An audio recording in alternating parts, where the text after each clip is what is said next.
Why are avatars new villains? Right. History is written by the victors, but truth is found in the ashes.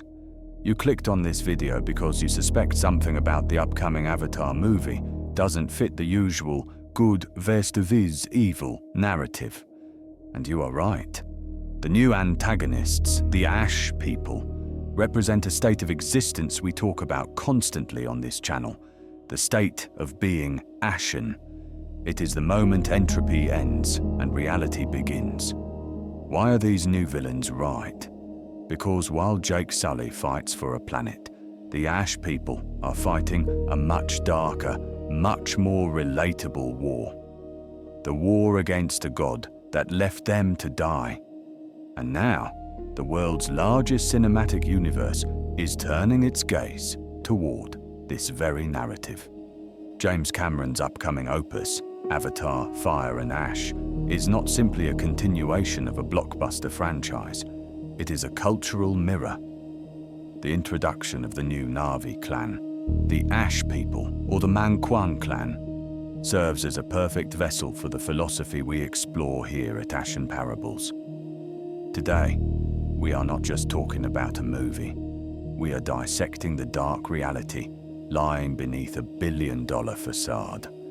Themes of betrayal, isolation, and the grey morality that defines our modern geopolitical and spiritual landscape. To understand the future, we must look at the fire.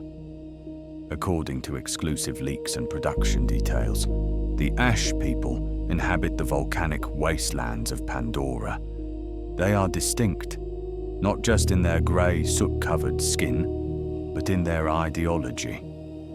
Unlike the forest-dwelling Omaticaya or the reef-dwelling Metkayina, the Ash people have rejected Eywa, the Great Mother. This is a narrative earthquake. In the lore of Avatar, Eywa is an undeniable biological reality, a neural network connecting all life. So, why would a people disconnect from their god? The answer is theological betrayal. The lore suggests that the Ash people suffered a volcanic cataclysm, a disaster of biblical proportions. In their moment of greatest need, when the lava flowed and the air turned to poison, they prayed to Eywa. They begged for salvation. But the Great Mother did not answer. She let them burn. They survived not by divine intervention, but by their own grit, adapting to the sulfur and the heat. This narrative arc echoes the core theme of our previous analysis: America abandoned Europe. In that video, we discuss the heavy, often fatal price of relying on a superpower's protection. We analyze the trauma of a nation or a continent, realizing that the big brother or the savior is not coming to help. The Ash people are the embodiment of this realization. They experienced cosmic abandonment. When their deity remained silent, they realized that faith is a luxury of the safe. For the endangered, there is only power. They turned to fire, to technology, to violence, to raw force. This is not a simple war of good versus evil. It is the survival reflex of a betrayed society. They are the ultimate realists in a world of idealists. James Cameron has explicitly stated that this film will reflect the modern world's cycle of rage and the terrifying lack of empathy we see today. For the first time in the franchise, the Na'vi will not be the perfect, noble victims. We will see that the indigenous, the oppressed, are also capable of corruption, imperialism, and cruelty. The Ash people are not villains in the Disney sense. They are a mirror to humanity's darker nature. This aligns perfectly with our channel's approach to stories like L'Inconnu de la Seine. In that video, we explored how a tragedy, a dead body pulled from the river, became a romanticized ideal of beauty. We look for the complexity within the macabre, The Ash people represent the death of the noble savage myth. They prove that innocence is not intrinsic, it is situational.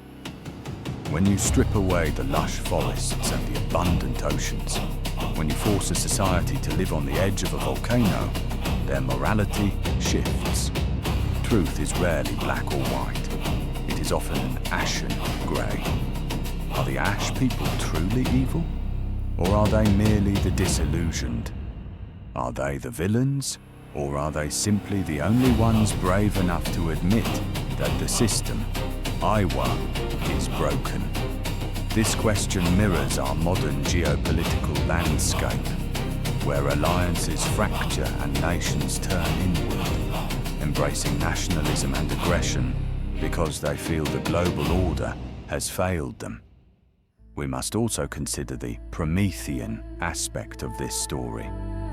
In Greek mythology, Prometheus stole fire from the gods to give it to humanity, and he was punished for it. The Ash people have metaphorically stolen fire.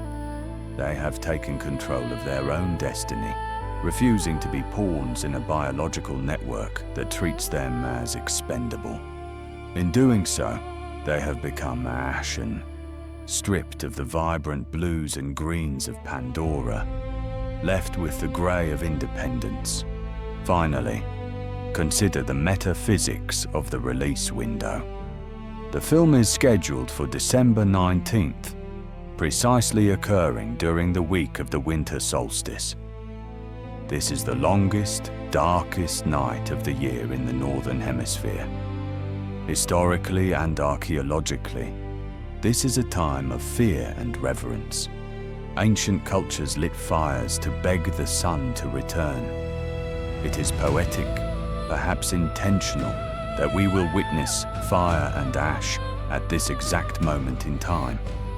Because when the darkness is at its peak, civilization instinctively turns to fire.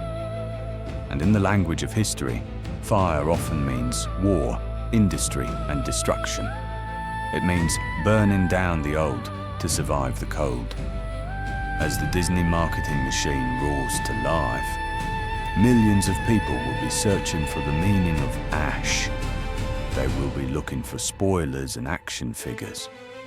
But you already understand the philosophy beneath the name. You understand that ash is what happens when the promise of a savior is broken. If the world is presented to you in simple black and white, you are in the right place to see the grey. Avatar may just be a film, but the Ashen philosophy, the study of what remains after the catastrophe, is our reality.